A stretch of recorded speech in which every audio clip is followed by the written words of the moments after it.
ఆ రోజుకి ఈ రోజుకి ఏం తేడా ఉంది లిక్కర్ పాలసీలో? మరి ఆ రోజు జగన్మోహన్ రెడ్డి తప్పు చేసినట్టయితే ఈరోజు నువ్వేం చేస్తున్నావు? గడిచిన ప్రభుత్వంలో ఏం జరిగిందో నువ్వు అధికారంలోకి వచ్చిన తర్వాత 6 నెలలు అదే పాలసీ నువ్వు కంటిన్యూ చేస్తావు కదా. ఈరోజు లోకేష్ గారు కానీ చంద్రబాబు నాయుడు గారు కానీ ఒకటే సూటి ప్రశ్న అడుగుతున్నాను. ఎస్, మీరేదో ఆ రోజు జగన్మోహన్ రెడ్డి గారు అవినీతి చేశారు, ఈ యొక్క లిక్కర్లో ప్రభుత్వానికి ముడుపులు ముట్టాయని చెప్పి ప్రధాన ఆరోపణ. నేను ఈరోజు ఆ ఆరోపణ గురించి నేను అడుగుతున్నాను.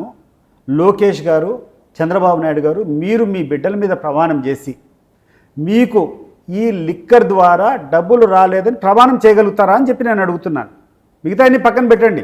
నువ్వు రకరకాలు నువ్వు చెప్తావు, నేను చెప్తా, అవన్నీ పక్కన పెట్టి ఒకటే దేవుని ముందరకు పోయి మీరు ప్రధానంగా మీరేమన్నా నమ్ముతారు? వెంకటేశ్వర స్వామి నమ్ముతారు. వెంకటేశ్వర స్వామి ముందర కానీ, లేకుంటే నీ కొడుకు మాదిరి లోకేష్ ఆయన కొడుకు మీదనో, లేకుంటే చంద్రబాబు నాయుడు ఆయన కొడుకు మీద ప్రమాణం చేసి మేము ఎటువంటి అవినీతి చేయలేదు, మాకు 1 రూపాయి కూడా ఈ లిక్కర్ లాబీలో రావడం లేదని చెప్పగలుగుతారా?